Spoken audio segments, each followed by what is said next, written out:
Hi, this is Matt Baker.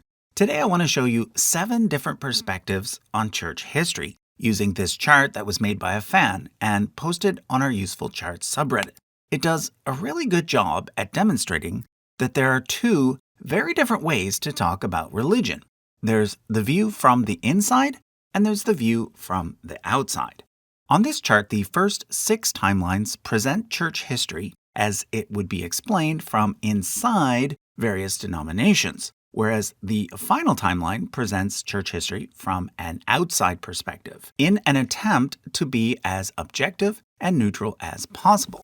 I think it's important for people to understand the difference so that when, say, they're watching a video here on YouTube, they can distinguish between whether they're watching a religious video, meaning someone from a particular religion talking about their beliefs from an insider perspective, or a religious studies video, meaning someone who is talking about religion from an outsider perspective. Okay, so let's dive in. The first timeline shows church history from the Catholic perspective. From the Catholic perspective, the church led by Rome is the one true church, the one founded by Jesus.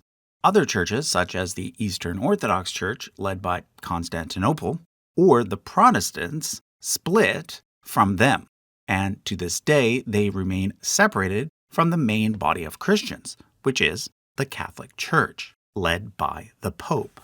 In contrast, from the Orthodox perspective, it was the Catholics who split from them, and are therefore now separated from the one true church. And since the Protestants split from the Catholics, they are even more separated from the main body of Christians, which is the Eastern Orthodox Church. In both cases, the Oriental Orthodox Church, in places like Egypt and Ethiopia, is seen as being a branch that split off even earlier. Next, let's skip to the Lutheran Reformed timeline. Here, the idea is that the original church eventually became corrupted during the Middle Ages, but was then put back on the right path by the Protestant Reformation. So, in this view, the mainline Protestant denominations, such as the Anglicans, Lutherans, and Calvinists, represent a continuation of the one true church, whereas the Roman Catholics and the Eastern Orthodox are separations that continue to carry vestiges of the medieval corruption. The Anglican perspective is similar, but has a softer view towards other churches. For example, when it comes to the Great Schism, it sees neither the Catholic Church nor the Eastern Orthodox Church as being the one true church, but rather as being different branches. Just like they, the Anglicans, are yet another branch. Then we come to the Baptist trail of blood theory, which I should point out is not actually held by most Baptists. Most Baptists today would more likely adhere to something closer to the Lutheran Reformed theory.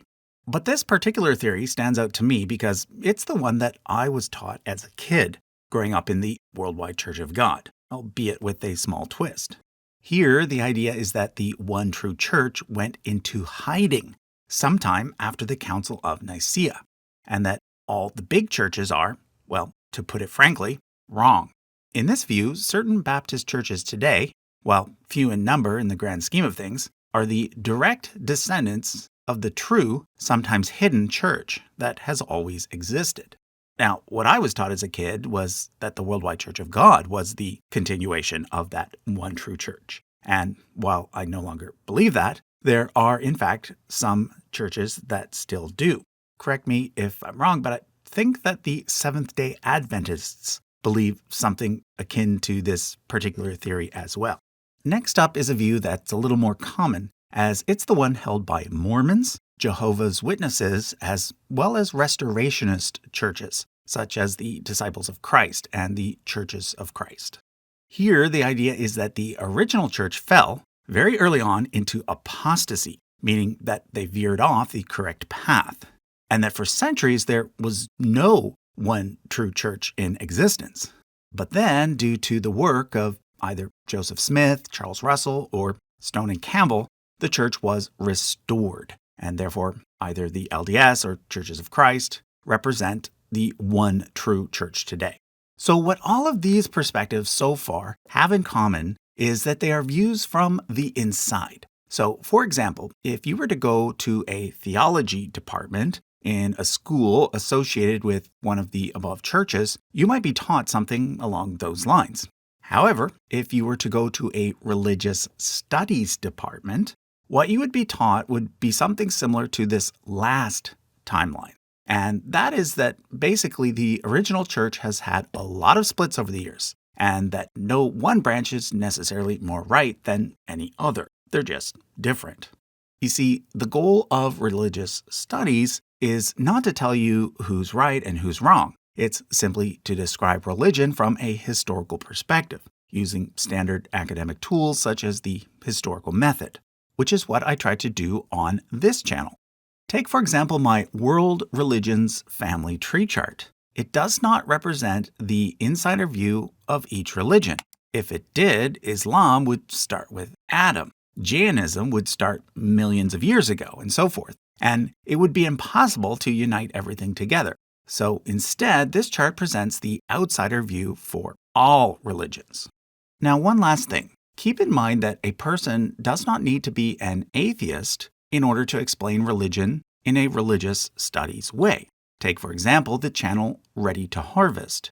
The host of that channel, Joshua, happens to be an independent Baptist. But whenever he talks about other denominations, he doesn't do so from a Baptist perspective. Instead, he simply takes the outsider point of view and presents the facts only, never his own opinion. This is in contrast to a somewhat similar channel, the Redeemed Zoomer, who often does present things from his own insider point of view and often does share his personal opinion. Now, I'm not saying it's wrong for him to do that. I'm just saying that as a viewer, you should be able to recognize the difference between the two different ways to talk about religion. Okay, let me know in the comments who your favorite religion YouTubers are and which of the two perspectives they take. Thanks for watching.